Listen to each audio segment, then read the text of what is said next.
makes me very emotional, Conor, because, what else can I do in my life that's more important than that? Like, Nothing. it moves me. Even now you can see. I'm visibly moved when I hear those stories, because that just allows me to keep doing what I'm doing.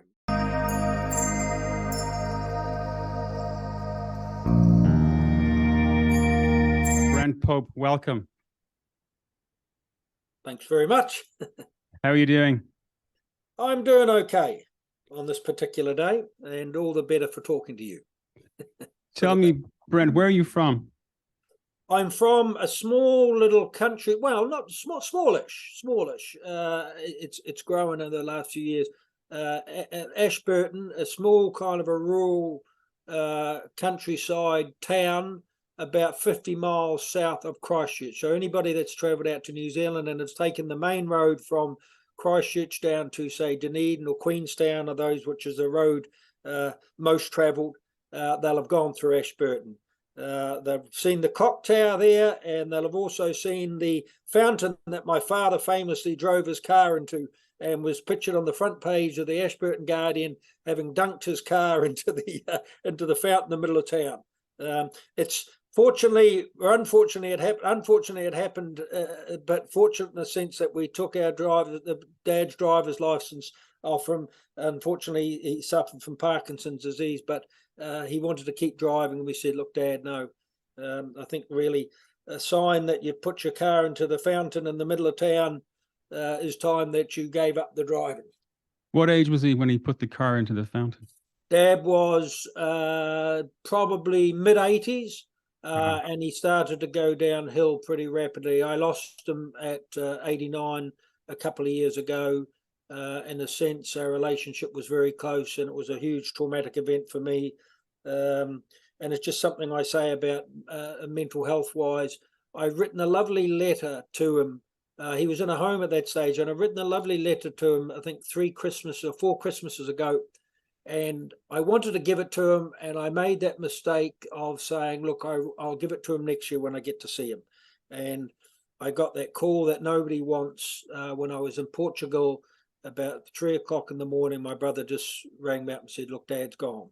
And so that trip back to New Zealand was really very emotional, because I didn't know whether I'd make it back in time for the funeral. Even I had to, book about 10 different flights to get back out there.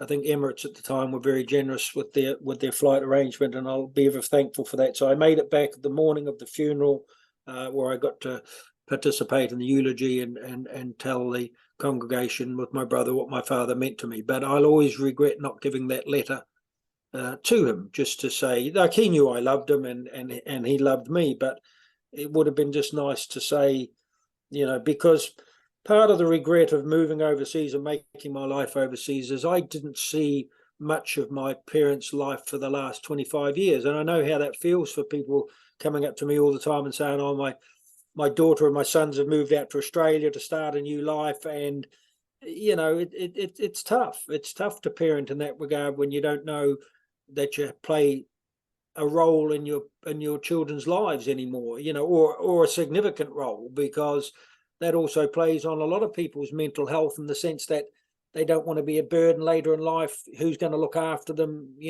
Those sorts of things come into question, as you get a bit older. Did you keep the letter? Did you store it? Yes, I have it somewhere. I gave another letter to my brother. So I decided that I gave that to him after the regret of not giving it to my father. But I went out 2 years ago. My mother's now, she's sadly got dementia, and she's in a home now. And it was important to me to go out there a couple of years ago and just spend time with her. At times she didn't recognize me, and that was sad. But I mean, there was something really emotional about just sitting with her every day and just watching the TV, whatever game shows. And there was glimpses of her remembering me, and that was enough. So we didn't think she'd still be with us. But she is, so hopefully to go out, fingers crossed, that I'll go out again early next year. I'm just booking flights to go out and spend a bit more time with it. How would you describe your childhood?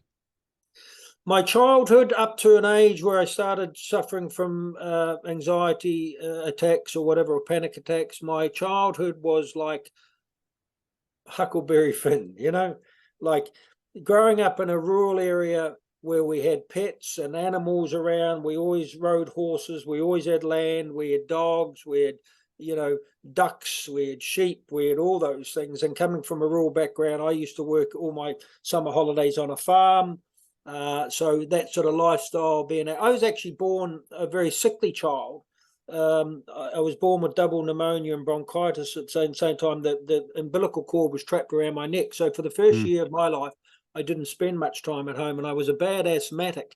So to such an extent, I used to have maybe two or 3 days off school, just about a week at one stage early on in my school years, where I had to go. And I still remember the doctor, Dr. Heather Thompson in Christchurch. We had to go up and do all these breathing exercises because I couldn't breathe. But such was my lifestyle in New Zealand, out in the fresh air, playing all kinds of sports, getting up in those days where your mother kicked you out of the house on a Saturday morning at 8 o'clock in the morning, and you didn't come in till the sun went down at night, swimming, running, taking tire tubes down the river to the open sea. I always joke and say one of our electives at school, at secondary school, on a Wednesday afternoon, one of our electives, like people would study geography, and that was skiing. And they got to a stage with, oh God, skiing again next Wednesday. Let's try to miss that or something. We'd rather do something. Riding motorbikes and interest in cars and bikes and all those things. So my lifestyle was one of wonderful friends. My two best friends are the two Richards, Richard Taylor and Richard Smith, and we've had a close relationship all our lives. But days spent playing cricket or kicking a rugby ball or sitting underwater. Diving records at a swimming pool, and so your childhood was deeply connected to nature, but also your community. Nature, my community, and that sort of upbringing where I was. The one thing I'd say about my childhood is I was always, not just pampering my ego here, but and I got this from my father. I was always a kind kid, if that makes sense. Even though physically, I was in a situation where I probably was good at sport. I was probably regarded as a jock, in American terms at school, and that popular because I could play any sport and I was pretty good at it. But I was never a bully. And I'm proud of that now. So I'm proud of saying that now because I saw a lot of bullying going on, and I would always try to stand up for the people. So a lot of my friends were kind of eclectic because I also liked art and I also liked movies and I also liked the creative things. I was a very good writer. And I remember having a good teacher one year, and she said, possibly you're a bit dyslexic, Brent, or something like that, because I used to make all mistakes in my writing around spelling and I couldn't see words and stuff. She said, just write. She said, just write. She said, I'll correct all the mistakes. And ended up winning a national essay competition there throughout New Zealand, Ede Memorial Essay or something. I won from a little school because she just allowed me to write. And it's just the importance of having a good teacher. I think we can all look back on our lives and say a teacher in one particular year changed our whole outlook on what we could do. Because most of the teachers that stage told me things I couldn't do. I wasn't very good at maths or arithmetic. I wasn't very good at the sciences, everything like that. But that was always pushed down. Look, don't bother doing that, Pope. You'll be no good at that. So I was good at sports and I was good at English and I was good at creative. So my friends were around that. But I'm proud of the fact that all my life I've had various friends from different areas of life. And I've always liked to think that I've looked after them, that I haven't been judgmental because I know what that's like. So I've been that person that said, okay, it's okay to be different. It's to not go with the norm, because a lot of my life was spent in that regard. So that's not upping myself either. It's just coming from a place that I inherited that from my father. But my father was a very kind man to everybody that he came across, and he was a Christian man. But he always gave people an opportunity. He worked as a manager in a big plant,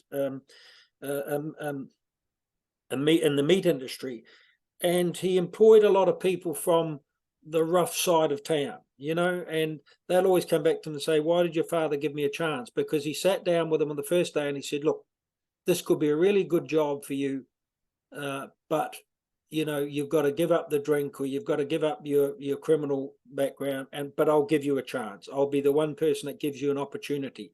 And most of the time people did well with it. They had families, and they worked for 20 years or 30 years or something like that, but they'll always go back to my father's name was Mick Pope, Michael Pope, but it was Mick, and they'd always say to me, whether it was people that had been involved in gangs, and that would always say to me, your father gave me a chance when nobody else did.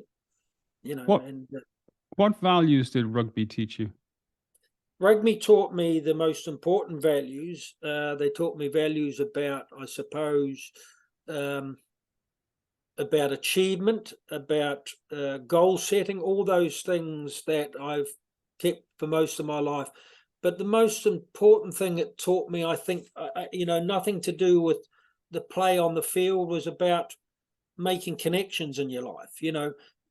It's the camaraderie around a team unity that I enjoyed the most. And that's when I go out and speak, not about mental health, but, and to business leaders and stuff. It's about creating this environment, this holistic environment where everybody feeds off each other. They're the most successful environments to work in and with. And forget about the results. They will come if you can provide that environment of care, so I love the camaraderie around rugby. I love the friends that I made in rugby that stand to me for the rest of my life. Lifelong friends you made and it was all about the journey. And I think we've lost some of that in professional sport, I'd have to say. These values of loyalty, these values of giving the best you can give on a given day, these values of working as a team member and what that meant, they're all the values I take out of rugby. Now I think a lot of the values are lost in going to the team that pays the most money. I get it. People have got to look after their families, and they've only a window of opportunity. In my day, you had a job as well, or you were university educated, you were educated, you went into the trades, or whatever you did, and you all came together on a Saturday or Tuesday, Thursday night and a Saturday. You all come together. You could be playing beside a person that worked as a grave digger next to an orthopedic surgeon. So you got a good mix of people playing rugby, and that was the wonderful thing too about it. But I think the one thing is it allowed you to get on with anybody. You had to work as a team. So that would probably be the thing I took out of is how to work as a team. It's not an individual sport. When I was watching, I watch a lot of rugby. I never had the opportunity to play it, but unfortunately, when I was watching the game on Saturday, the referee blew his whistle for about 30 times for penalties. And it looked to me like any time a referee blows his whistle in rugby, it's to do with self-control. Somebody has lost control. Yeah. So you have these huge guys that have the propensity for extreme violence, but they have to control it. Yeah. Because if they don't, they let everybody down. Yeah. And that's what I love about it. Yeah. No, that you make an interesting point, because how do I put this? I sometimes couldn't control that aggression, and that's well documented. But in a way that made me a better player, because how I would get into a game is I would go and I would deliberately lie on the ball and get a god-awful shoeing in those days. But then I'd get up to the next ruck and I'd be spitting, and I'd be mad into it. And, a funny story. I mean, I shouldn't be really saying it, because the guy caught up with me years ago, and it was a bit of a joke. We had a reunion, but there was a player played when a team that I captained. His name was Colin Heads, and he was a pretty good boxer, actually, a pretty good amateur boxer. But when he was on song and when he was aggressive and playing, he was a fabulous player. But when he went back into his kind of more natural self, was a kind of a gentle guy and would apologise, for making a tackle on someone. But if you could get him wound up, so I used to actually be given the task of giving him a couple of digs myself and blame it onto the opposition. And he'd come up with a black eye or something at a line out and something because I did too good a job. And he'd say, who did that or something? I'd say, oh, was that dirty number 6 from the opposition heads in, go crazy, you know. Oh, I'm going to get him. The guy would say, what did I do? Like, what did I? So you were winding up this guy to make him play harder. Yeah, yeah. So I'd be looking the other way, and there'd be a ruckus up, and I'd lean over and give him a bit of a belt in the ear, the chops or something like that, and he'd get up steaming and saying, "Who did that?" And I'd point to somebody else, some innocent on the opposition, and the next, wow, watch him go at the next kickoff or something. He'd line this guy up and put a big tackle into him, and but they were there.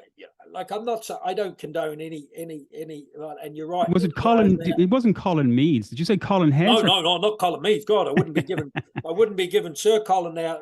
Rest in peace. Colin died a couple of years ago. But he wouldn't have taken a dig off anybody, let alone a player from his own side. But a fantastic character, Colin. I was lucky enough to meet him a couple of years ago, and oh wow, what a man! And a great orator too, a great talker. But they were the fun.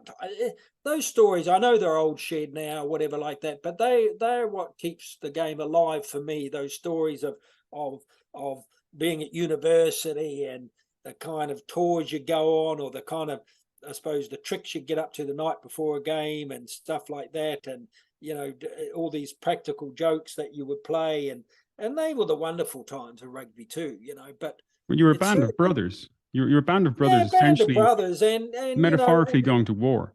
Yeah, we're going to war, and you came out with it. In those days, you come out. I mean, my back used to look like I've been whipped by the cat and nine tails after every game. I mean, I used to go out sort of clubbing, I suppose, in those days, and my shirt would be drenched in blood after matches, because the tags that players used to have on in those days, they would sharpen them up so they were like a razor blade, so people say, oh, the game's got physically tougher now, and I said, yes, it has in one regard, but you don't get so much kind of, I suppose, what you'd say, dirty play in the game anymore now, and you're right, they have to be disciplined, because you can cost your team with a yellow card. The red card makes all the difference now, so players have to be very much on their discipline, and I applaud that. I applaud what they're doing around the game to make it safer for younger people to play, and also bringing in that discipline code, because it needs to be a part of the game. You did a New Zealand trials, right? You played in a number of New Zealand. And you were replaced by Zinzan Brook. Is that correct? Yes. You got injured. Correct. Yes, I got injured, and that played on my mental health later on, because I was just a small town. I never had. You talk back. I mean, I could have been so much of a better player, even though looking back now, people will tell me I was a great player, and that's fine. For years of my life, I just didn't believe it myself. That was part of my mental health, anxiety, worries. I'd always look at when I was selected for teams, and I'd be always the first person to say, look, I'll make way for somebody else, or I'm not. I'm not at that level yet, or whatever. I remember being terrified. Talking myself down. And I remember that happened first in about 1984, 1983. I was only a young player, just burst onto the scene for Otago, which is like Leinster or Munster. And I had a really good game. I had a really good game against Auckland at that time. Zinzan wasn't around at the time. Michael Jones wasn't around. And next day, when they did the newspaper picks for the All Black team that would tour France of that year, I think in 1984, whatever, my name was on it, and I was terrified. I actually, and this is without a word of lie, I got down on my hands and knees and I prayed to God that I wouldn't make that side. Well, how's that for anybody that had these goals of wanting to be an All Black from the time you pick up a ball when you're 5 or 6 years of age, to getting to a situation saying, no, I'm not good. I'm not good enough, even though someone else thought I was good enough at All Black level to put me down the selection. Now, lucky enough at that stage, I didn't get selected. I was a player that missed out. But then in 1987, the first World Cup was being held in New Zealand, and I decided that year that I would be the fittest rugby player in New Zealand. I set out to train that way. I trained like a triathlete, up at 4 or 5 o'clock in the morning in the gym. Before that was kind of trendy for players to go to the gym. Did all my sprint work at lunchtime from work. I was working. after lunch in the early evening, I would maybe run 8 or 10 miles a night or something. I was so fit for that year, and that suddenly propelled me into a different level of play. And my first All Black trial was against Michael Jones, and I still see the great Michael Jones. I still see the paper clipping over it. My father kept scrapbooks, and it's two youngsters vying for sort of All Black number 7 position or something like that. And the good thing was I could play 3 positions. So in the trial setup of that year, 1987, I played 6, 8, and 7, because they were looking for a player for the World Cup that could play in all those 3 positions. So I'd just been announced the player of the day. My mother was so excited because she was listening on the radio to how I was going in the final trial matches before the World Cup started, and I'd just been announced on the radio as player of the match or something, and then I made the decision to go for the try line. I didn't need to. And that 10 seconds where I received the horrific injury just smashed my dreams, in that 10-second period, from somebody diving in, the back of my arm, broke my arm, dislocated my elbow at the same time, that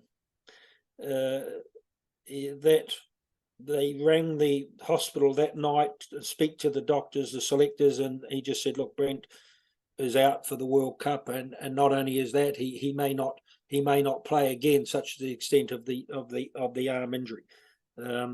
So then Zinzan Brook wasn't even involved in the lead up matches. He was away playing for Auckland B, I think, and they flew him in that night to join the team, and the rest is history. Zinzan went on, and rightly so, to become one of the best players the world has ever seen, and he, his skill level was far greater than I. But you'll always wonder till I die whether I could have been Zinzan Brook, and what do you mean when you say you didn't need to go for the try line? It was everything in retrospect. I didn't need to go. If I hadn't have been injured and I'd scored that try, well then, that would have cemented. What I mean is it wasn't necessary. It was the last few minutes of the game when actually injuries occur, because players are tired and you're exhausted, and actually it was my own teammate that did the damage. It wasn't the opposition. I went, and imagine I was going for the try, my arm was out straight, and player died in it. So what I mean is that that 10-second changed the trajectory of my life and my rugby life, because suddenly, as I said, I understand now when players can talk about their dreams being staged. You're talking about a small town kid that came from a small rural community that was suddenly being given the chance to play for his country in a World Cup that they went on to win. And that was the first World Cup they won. And that wasn't even as heartbreaking as the years went on. That wasn't even as heartbreaking as to think that it would be another 20 years before they would win it again. Another 20 years. I thought, look, you'll get over it at some stage, not being part of that, but that team is immortalized forever as the first team, and I'm not in the photograph, and that's still, now, as the Irish say, swings and roundabouts, my life wouldn't have ended up in Ireland either, and I wouldn't have had 25 wonderful years on television, and wouldn't have been doing what I'm doing around mental health or anything like that if that injury hadn't occurred as well. But it still was a lot to deal with, well, it's almost like the boy going from the man to the man, because you have to cope with catastrophe and the end of your dreams. It's almost like a maturing process in a way. It is a maturing process, and I see. I was all about masking my mental health and anxiety. It was all about masking it. When I missed out in that team as in 1984, 85 or something like that, I just masked it. I'm disappointed in that. I wasn't actually. I felt my own mind I wasn't ready. But looking back now, you know, I would have welcomed that opportunity. If I'd known more about that, I had what I try to tell young players is, look, please have more self-belief in what you can do. You know, because I was just one of those players that just didn't put myself forward. I would never argue against the coach's decisions when other players did, when other players said, look, you know, push me forward or something like that, you know, and I was loyal. I kept all that. I kept all those traits, and I kept them quiet. I mean, even to the stage where in 1991, my first year over here, my coach for Otago, who I played for so many years, Laurie Mains, ended up being the All Black selector, and he told me that if he got to be All Black selector, then he would select me at number 8 over Zinzambrook. He told me that for years. So I didn't think he would ever make selective All Black selector. So we won the national championship in 1991, which was a great team and great to be a part of. The first year that Otago Rugby had ever won the national champion. That was like winning the European Cup for us over here, given the teams you had to beat. And then I came to Ireland for that season. Why did you come to Ireland, Brent? Remind everybody, was it a coaching or player coach role? No, it was coming over as a player, and I was only come over for 3 months, and that ties into my whole mental health situation at that stage, because I needed to get away. But then Mary's, I couldn't play for St. Mary's. I couldn't play for St. Mary's till after Christmas. I got a call to say, will you come back? That I'm now the All Black coach, and will you come back and you have to play the trial series? So he kept to his word. Yes, very much so. Now I had to come back and play in New Zealand again, and in fact, the players that I was ahead of in Otago that they don't mind me saying that now, because they went on to have great careers. But I formed a part of a loose forward trio in Otago, which was Mike Brewer, who played over here, who was an All Black captain, Paul Henderson, who actually ended up being All Black captain too at the World Cup, and myself. Paul at number 7, fantastic player. Mike at 6, fantastic player, and myself.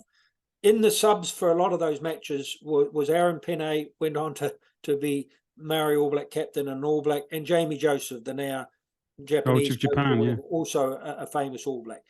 At that stage, I was selected for Otago ahead of Aaron and Jamie, and Mary's had a crucial match against Gary Owen, and I didn't tell anybody this, and I only told somebody last year. I gave up my chances of going back and playing in that trial match in New Zealand, whereby after the match, Aaron and Jamie were both selected by Laurie Mains for the All Blacks. I gave that up simply because of loyalty to Mary's. They had to win this match against Gary Owen to stay in Division 1, and they had orchestrated me coming to Ireland. So I found a sense of loyalty to them to play that match, which we won, and they stayed up.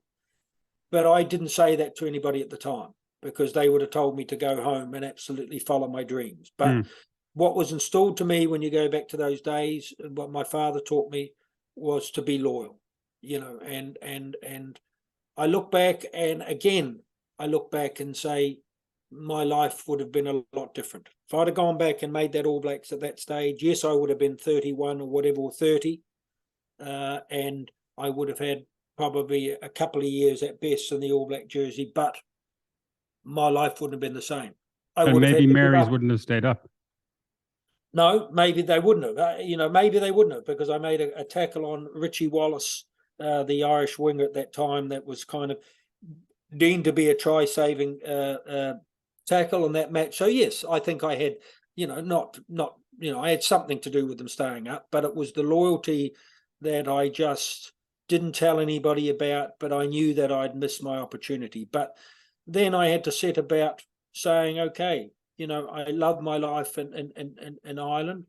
And yeah, that became my home, so. And but again, still, when you talk back about a rugby career, there's huge achievements, and there's huge. I'm proud of the teams, the New Zealand teams I played for, and to pull on the black jersey and do the hark and all that. I've experienced all that, but it also comes with disappointments. And I look at a player like, say, Dan Levy over the last couple of years, and even Will Connors now, that sustained that injury and was just coming back. And I know what they're thinking. They're thinking, do I get another opportunity again?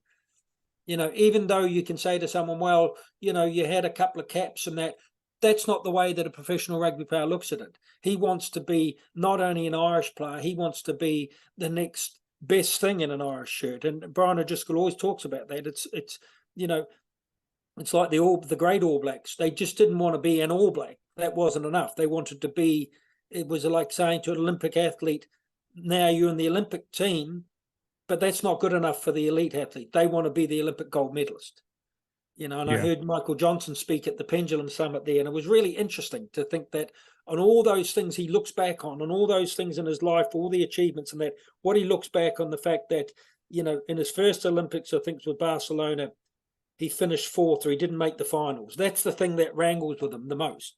And that's what it is about being an elite player. It's that not only do you want to reach that level, you want to be the best of the best. And that's when I look back and, the original conversation started where I look back and say, could I have been a Zinzanbrook? I don't know, and I'll never know. Does anyone say no, I couldn't. And he's probably right to say we're good mates there. And he came over and helped me out with a charity gig a couple of years ago, and I found him wonderful company in that. So, but I mean, it's going back to saying, could I have been there? And I'll never know. Fitness wise, yes, I could have been. Aggression wise, yes, I could have been. Size wise, all those things we matched up. I'd have to say I wouldn't have had the self-belief or whatever to drop a goal from 50 meters in a World Cup like he did. So I probably didn't have the skill set, but maybe I had other skills. Well, you made a choice based on a moral feeling, right? So choices have consequences. And by the way, that's the first time that's the second time. That's the first time I've actually shared that to anybody, in the sense that that's why I stayed, out of loyalty. And I didn't want to make a big fuss over it, but I wanted to know myself. That meant a lot to me. That signified to me that, Brent, you're brought up in the right way. Loyalty first, loyalty. Did you tell your father? Oh, he knew. He knew because he knew my coach, Laurie Mains, and he knew that Laurie would be the type of person that would keep his word, and Laurie's often said it, and he said it even in his books, he said, he believes that, Brent Pope could have been a great All Black, and that's lovely to hear from somebody that coached you for so long. But I just didn't think, if he had made coach the year earlier, great. We wouldn't be having this conversation, but he didn't. And I probably foolishly thought that they're not going to give it to him. He deserved it, but they weren't going to give it to him. They were going to give it to the Auckland coach at the time, John Hart, who'd also coached the All Blacks. So I didn't think that Laurie would be coming to me. I thought I could just come to Ireland for that season, go back to New Zealand for another season, and see how things went in that season. And by then it was too late. By then, Aaron and Jamie and I, they're wonderful friends, and I'm delighted for them. But I think they would say, in their heart of hearts too, that I deserve to be there equally as they did, and I think they would say that as friends and people that played alongside me. Certainly, coming from Mike Brewer and Paul Henderson, who were great All Blacks, they would always say the same. And that's not upping myself. That's just the disappointment of sport. The highs and the lows. When you came to Ireland, so in 1991, it was when you came, you couldn't possibly have imagined you would have built a life and been here for 30 years, right? No. That wasn't in the picture at all. It was a short-term thing, right? Yes, it was. And this is when we get on to the mental health thing, because I went through a very dark place. Effectively, I had a breakdown. When all my masking. Was this in 91, Brent? No, this was a couple of years before that. But it all rolled into one. All the disappointment of 87. Look, I know when it started. I always had anxiety, and I always masked it. I was always it's something I inherited my dad. I was always a very anxious person, mostly event driven. But sorry, the phone's just going off there. It's okay. Yeah, always a very anxious. My father was a very anxious man, and he probably suffered from depression himself, and especially in later years. But I was always anxious. Most of it event driven, around sports teams, around my own ability, around exams, and that natural things you'd be anxious about, actually. But my anxiety was way out there. It wasn't appropriate to the event. I mean, like I'd get panic stricken. And so I masked that. I masked that as being the person that it didn't really worry. So any, interviews that I'd do or something around disappointments, I'd say, people always know me as, well, Popey, deals with this the right way. And, but that was just media speak, I'd say, look, when they interviewed me after the injury, after the 1987 World Cup, I remember seeing the interview now and I thought, you're such a bloody faker, Brent. You're saying, you take the good with the bad and all these kind of positive speak and, I'll make it back and all these things. But I didn't believe it myself. I was devastated. And then I always had difficulties in relationships and that, thinking that someone would always leave me. And I got myself into a tizzy when I should have just been able to relax and say, look, I enjoy being with this person. And, so I always self-sabotage. Everything good in my life, I self-sabotage, I just, anything that came along, rugby-wise, relationship-wise, business achievements, I always thought, this can't be happening to me, or I didn't deserve it, or they would leave me, or this won't happen. I even maybe looking up to the heavens on occasions and saying to sort of God, is this going to be always the way for me? Is this going to be always the way for me? So I preempted disappointments. And that's why I talk to people about having more belief or self-belief in themselves and what they can achieve and what that looks like, because I never had that. So I masked things like a lot of people with mental health issues do. I knew I was having panic attacks and I knew it wasn't normal. I knew it was normal for a 15 or 14 or 15-year-old kid to be lying in bed crying. I bought a book. You know what? I bought a book I found a few years ago, and I bought this book when I was 15 years of age, when I should have been buying books around rugby and cricket. And I bought a book entitled, When Will I Ever Be Happy? So you knew something was wrong even at 14? I knew something was wrong. And I bought this book and I kept it secretly away, like people keep a Playboy away or something like that. Shame. And I read it. And it was a picture book for young people, but it was just a title. And I saw the date then it was publicized when I got it. And I was 15 years of age when I bought that book. And I thought, so I knew, yes, I knew. And there was no hope for me then. I didn't feel brave enough to go to my father, who I knew that loved me. We didn't come from a house that was, my father worked 3 jobs to put food on the table. What they gave me in wealth was what they gave me in care and love and support and those things, which was worth more than any money they could give me. But, in that sense, I suppose, like a lot of New Zealand families of those generations, my father was a strong, silent type of guy. I knew he loved me by his actions rather than his words. But at one stage, I would have just loved to have been held and said, Brent, it'll be okay. You'll be okay. You'll turn out okay. You're a good kid, and I found that very difficult. And then I mastered in all my playing years or whatever like that, but I could, I was trying to get help and I couldn't get help. I mean, any help at that stage when I went to doctors or whatever like that to say, look, there's something wrong with my dealing with anxiety or depression as it was in that stage. And it was always tied back to the physical wellness. But Brent, weren't you player of the match last week? I saw you play against Auckland or something. You were fantastic. And I said, that's not what it's about. I said, I can't handle the pressure. I can't handle the pressure of being a top rugby player. I couldn't handle the things around the game, outside of the game. I didn't even like, but I become a very well-known player in my province. A fan favorite. I couldn't even handle that. That was a whole mask. I had to be somebody that I probably wasn't. And then I got into a desperate state one year, and I rang my father up and I said, Dad, I can't play rugby anymore. It's a 17-stone guy ringing his father after a match, dripping wet in my rugby gear from a payphone, just saying, Dad, will you come and get me? I don't know what's wrong, but there's something wrong. And I couldn't get help. The number of people I went to, I reached out for help. I tried to reach out, but it was always kept being tied back to, but aren't you physically well? But, aren't you bench press and this? Aren't you?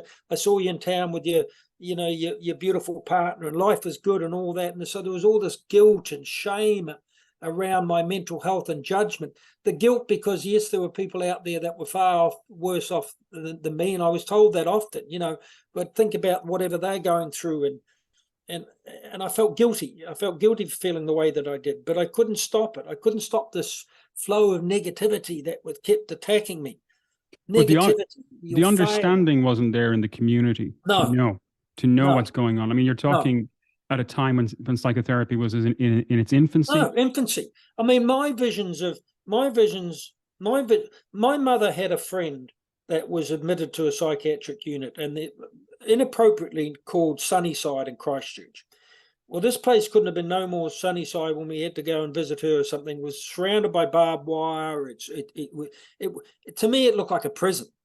And my thoughts of being brave enough to say, look, I need help, and to be admitted into psychiatric care or something in New Zealand at that time, playing rugby as I did, was for me like one flew over the cuckoo's nest. That was my take on mental health recovery. That incarceration and commitment to a hospital. Straight jacket, lobotomy. Yes, things. That was my vision of mental health and what it looked like, and I was so scared of approaching somebody that might talk to the media or something like that. So suddenly the headlines would be, top of rugby star or something in New Zealand, gets admitted to psychiatric ward. I could handle all the physical injuries. I had a high threshold for pain. I broke a number of bones in my body, had a number of horrific episodes, but I couldn't tie my physical wellness to my mental wellness. Why aren't I dealing with it better than I am, Brent? Why can't I get the help out there? And I left my work. I become what I thought was a burden to friends.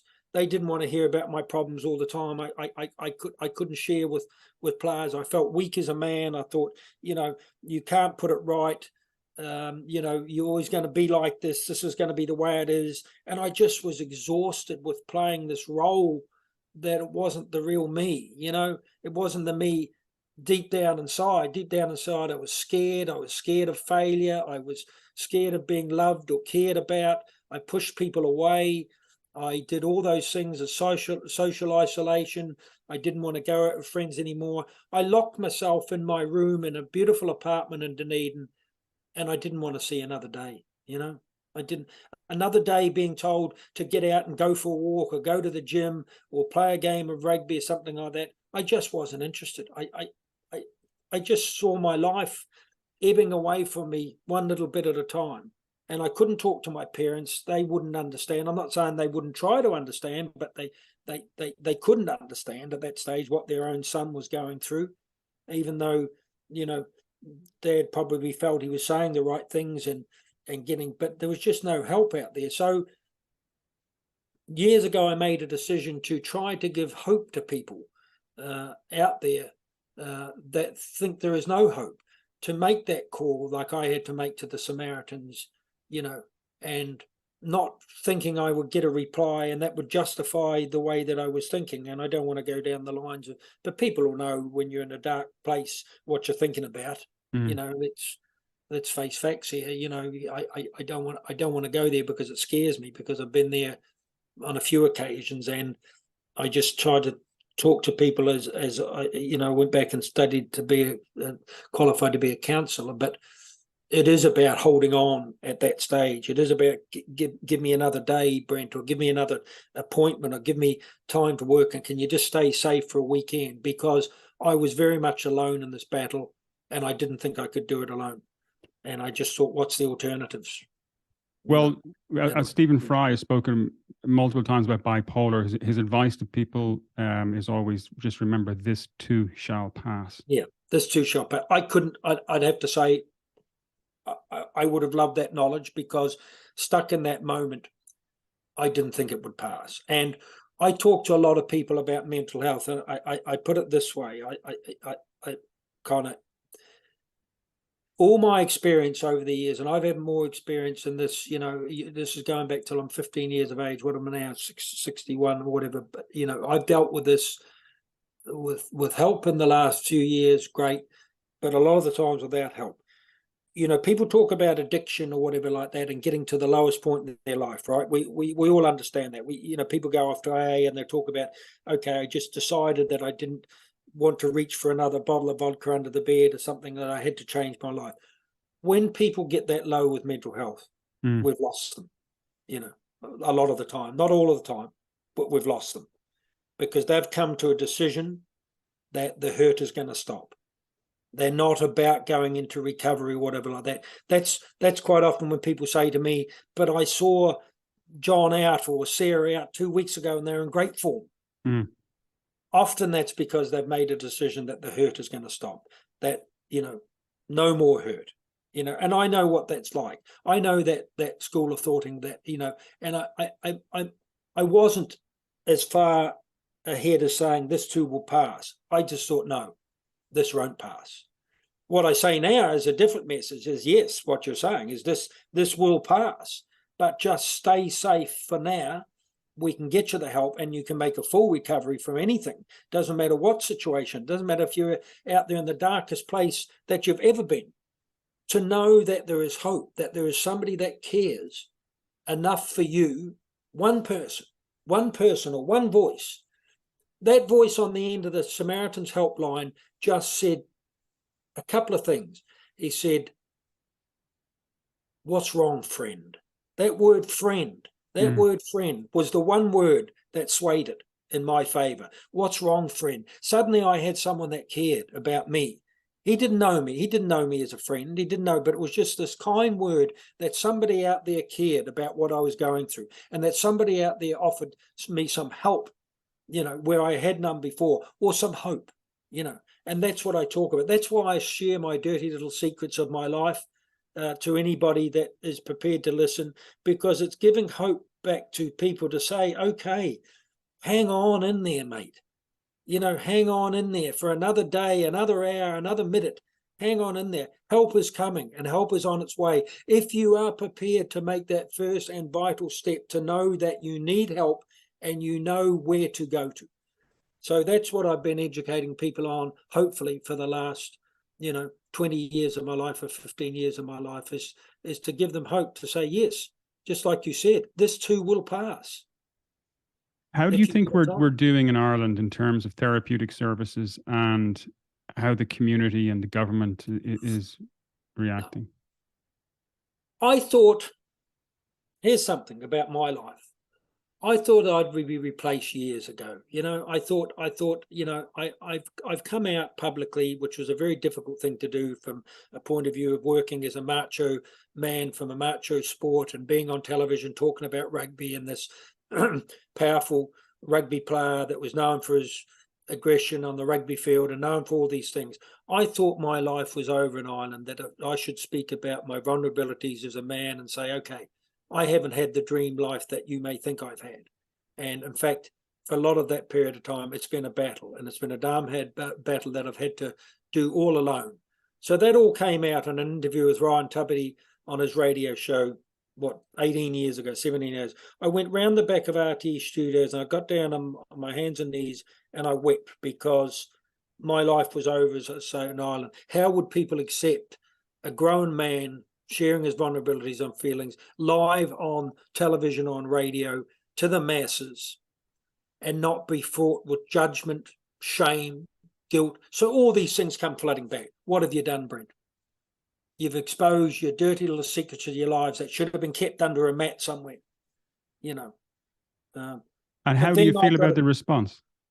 The response to gave that me show? direction. The response, Ryan Tuberty rang me back about 11 o'clock. I remember that time I was in Tesco's for some reason. I remember it. And he rang back and he said, Brent, he said, I've never seen anything like it. He said, the number of men that have been on in particular saying, thank God somebody has been able to say what I've been wanting to say for years. And that sent me in a different direction in my life. And I said, if I can save one life here, if I can do some good, and I wasn't a household name then as the years rolled on, but I thought if I can do some good in the mental health space, then that's what I need to do. So in some ways, I found my purpose in a way, you know, and it wasn't easy. It's not easy because every time I speak, I get drawn back into things I don't want to talk about, you know, but I have to, because what people get with me is a realness. You know, I'm not a faker, you know.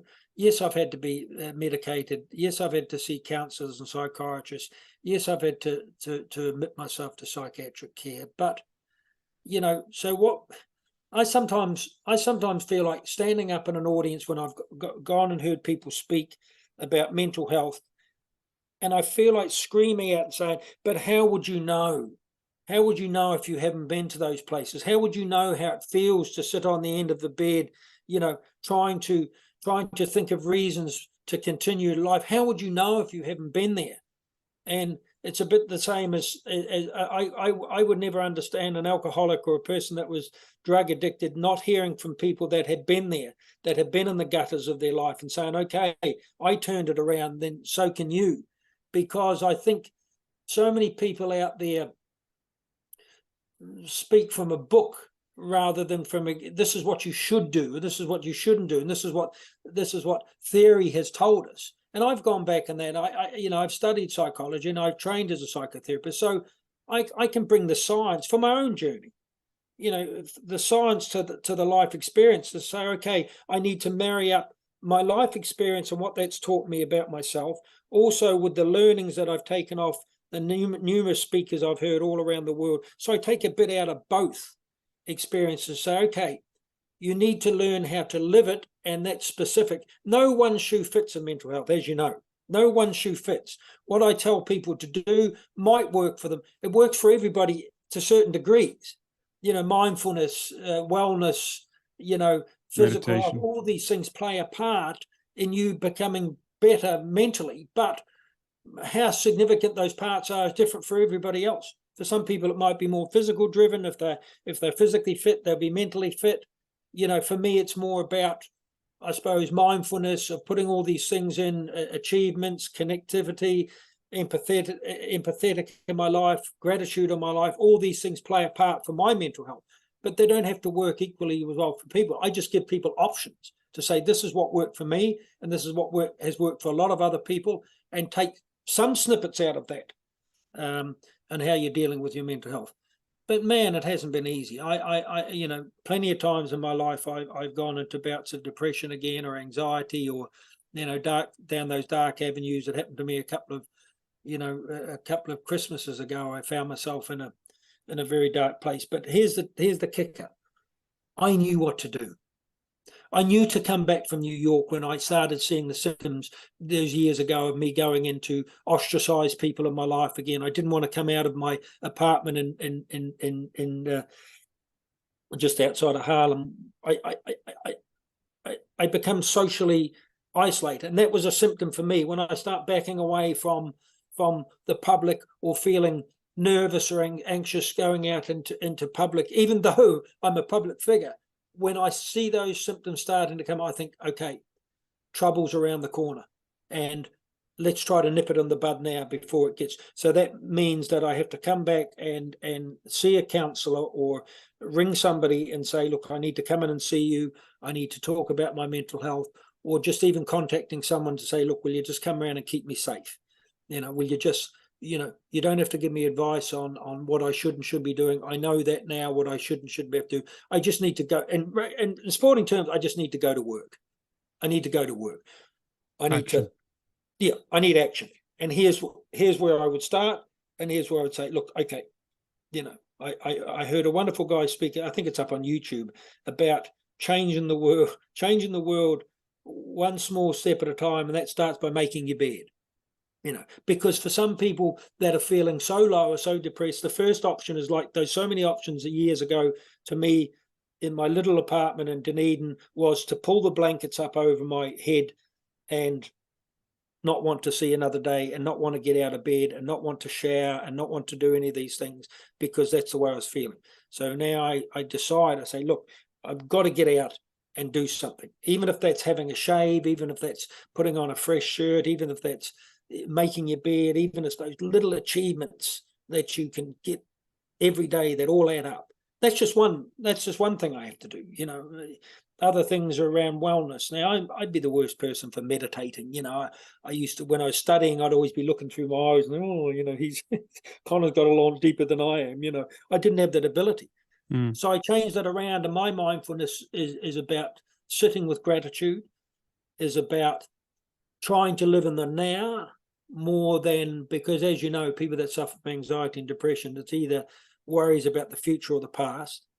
And so trying to live more in the now, and I don't get it right. I mean, I'll suddenly spiral off to, oh God, what's going to happen in 2 months' time, or what's my future like, and how will I manage all this? I try as best I can to bring that back and say, okay, all we ever have is now, really. Brent, do you look for solutions, or is it about reaching a place of acceptance, or is it both?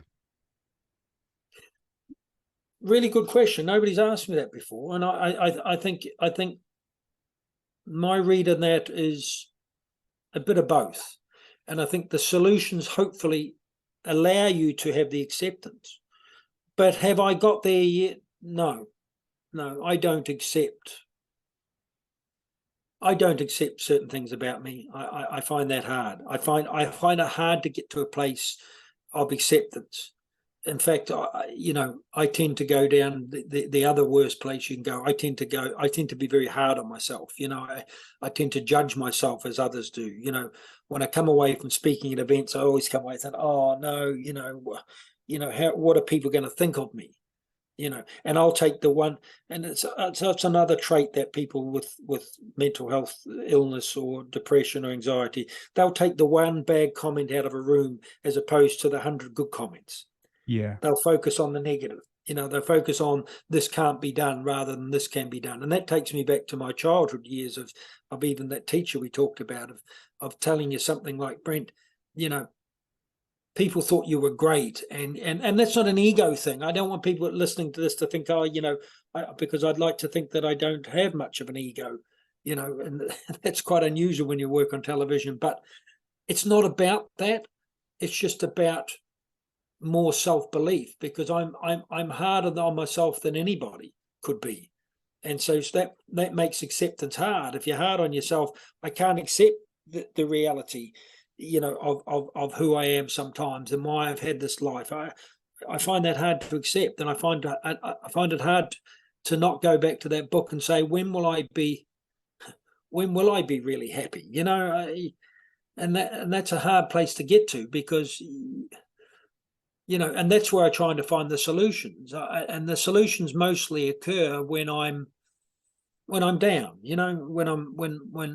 When I'm in a down place, or when I'm suffering from anxiety attacks or whatever like that, then I have to use a solution-based thing, and I have to say, look, I've got to walk the walk and talk the talk here. I need to put these things in place to get better, to get in a situation where I can start looking at my future more positively, or that there'll be.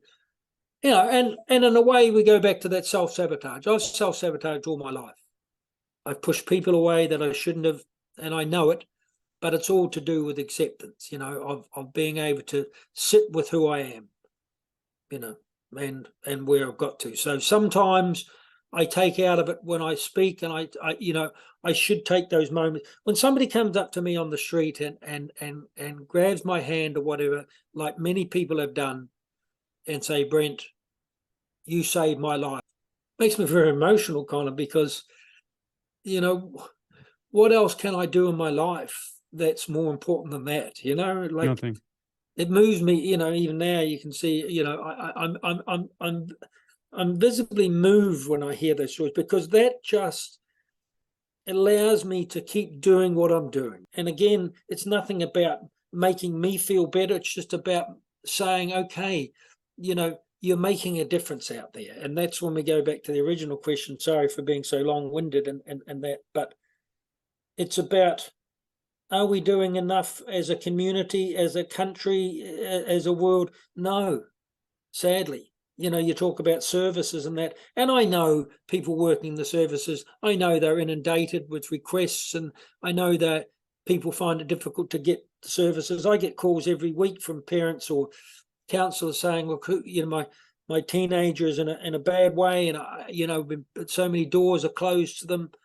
I want to live in a world where those doors aren't closed, and I don't know how to solve that, because I know that the services, just look at COVID. I know that they're overrun and they can't be working, 24 hours a day. I get all that, but surely we can create a community where those services are more available to people rather than less. And I pull my hair out when I hear these stories from parents saying to me they couldn't get their children in, and they would have to wait maybe 2 months, like 2 months going through your son or your daughter or your business colleague or your family member telling them they're thinking about taking their own lives. 2 months. 2 minutes could be too much. Never mind 2 months. 2 minutes could be too much. A weekend could be too much.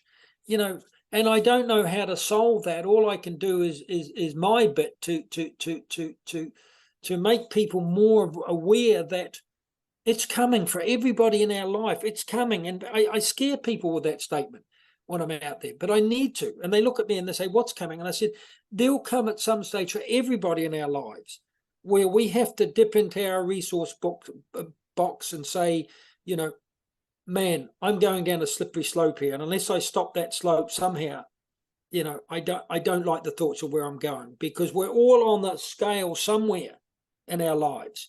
You don't know, Conor, what's going to happen in your life 5 minutes from now. You don't know that you're going to have to be suddenly thrust into grief, suddenly thrust into losing a job, suddenly thrust into your investments all go. Suddenly you can be in that situation that I've been in and not and feel that way that I felt so many years ago, feel that there's nobody out there to help you, that you're not brave enough to go for help, that you don't want to burden your friends or your society or your community or your country with all your problems.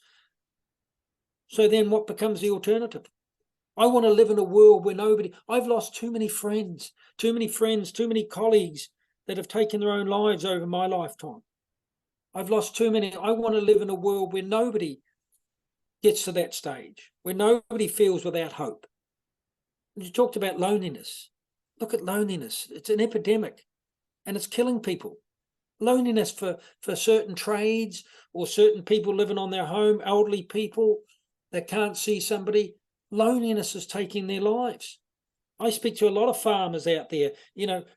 I'm not saying they're trapped, because that's all they knew. That was their background. They inherited their father's farm or their grandfather's farm, and they've grown up farming. And now they come to me and they say, "But my kids don't want to go into farming, Brent. There's no money in it now. There's no they want the lifestyle up in the big cities, and there's nobody to take over the farm. There's no one to give the farm. They may have lost their wife. They may be elderly. They don't feel going down to the GAA club anymore. They can't do that, or they don't feel." So they're living lonely lives. Well, the American Surgeon General came out recently and said that loneliness is as bad for you as 15 cigarettes per day. Yeah. That's insane. And yet all the advertising that's gone into cigarettes over the years, drink driving, all those things. Yes, they're relevant, but they don't take as many lives as suicide, because As one CEO said to me, sadly said to me when I was talking to him, and he said, what more can what can I do? And I said, what are you scared of? What are you scared of? And he said the thing that, at least he was honest, and he said, Brent, he said, I'm scared of opening Pandora's box. So And the answer is to keep it closed? the answer is people feel more comfortable when we don't talk about mental health. But see, this is what I'm saying to businesses out there. So this is elephant in the room, right? So this is elephant in the room, but that's not for business. That's for all organizations. But just speaking to the business society first.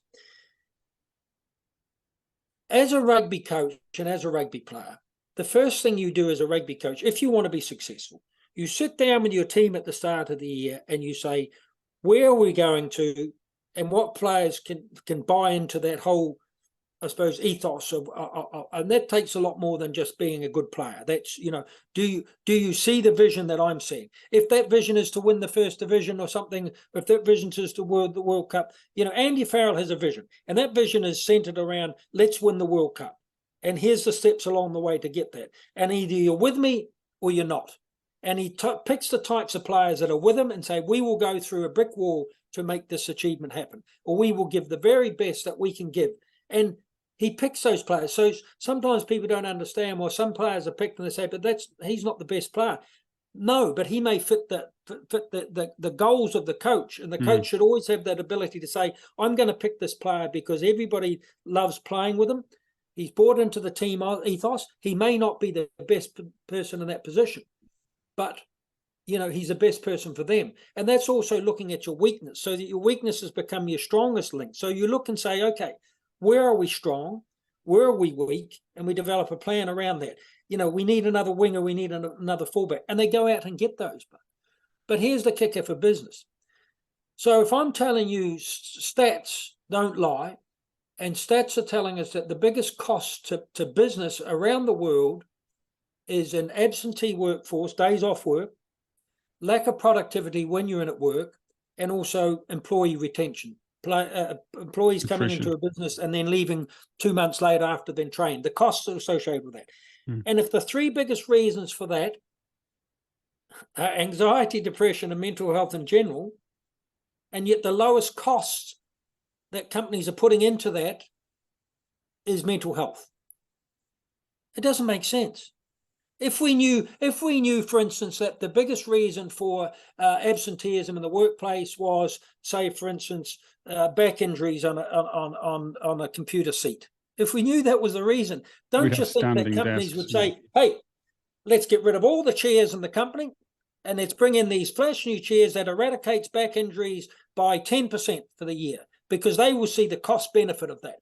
They can't see the cost benefit yet in looking after mental health. So the elephant in the room is about a symbol of hope for those sufferers in silence who don't actually want to join the gym, who don't actually want to go onto the website because they feel that they're being judged by somebody, who are suffering in silence and take days off work and say, okay, I have a problem with my ankle, or I've got to go to the doctor or something like that, because they want to keep the lid on Pandora's box. They don't want to tell anybody at their work, by the way, I know I haven't been productive in my sales or whatever. I know there's been a dip this year, but I'm going through a few problems with my son at the moment, or my daughter, or a family member has cancer or something like that. I'm going through grief.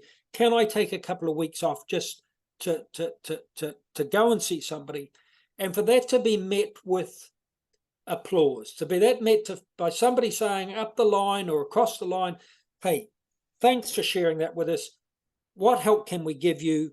Do you need to go and see somebody, and come back to us when you're ready, and we want to see the old self again. Just saying that gives people hope, but we're not getting that. And you can talk about, people come to me rather than go to their own businesses, because when I'm out talking, the number of flood of emails that I get back a day later saying, Brent, what you said resonated with me, but I just don't feel ready yet to ask for help in my own business. But you're ready to ask me because I show that I care. So I'm saying to all CEOs over there, the first conversation you should have with your staff at some stage is saying, hey, I have my difficulties too. Everybody will understand that. I have my own elephants, and I find things difficult at times, but I want to create an industry, an organization, a sporting organization, or a school, or I want to create a place of care in this industry, that that you will not be judged if you come to somebody and talk about your mental health. So find a colleague, find a manager, find somebody at work or something you can talk to, find a family member that you can share this, because in our world, a problem shared is still a problem halved, in my opinion, because once you get that off your chest, and once you get the recovery and the hope started, that's where it all should start. But are we there yet? No, absolutely not. And there's a lot of industries out there, particularly, and a lot of organisations that have these tick boxes, and it's mostly around wellness, and it's mostly around the physical thing, If you But can it's not around- demonstrate cost it up as well, and Yeah. present the wellness and mental health stuff with a cost-based in a Yeah. spreadsheet fashion, maybe that would even be more impactful in terms of the savings. But it's the same. You hit the same drawbridge as suggesting to a lot of businesses, why don't you look at a 4-day working week? They don't want to go there.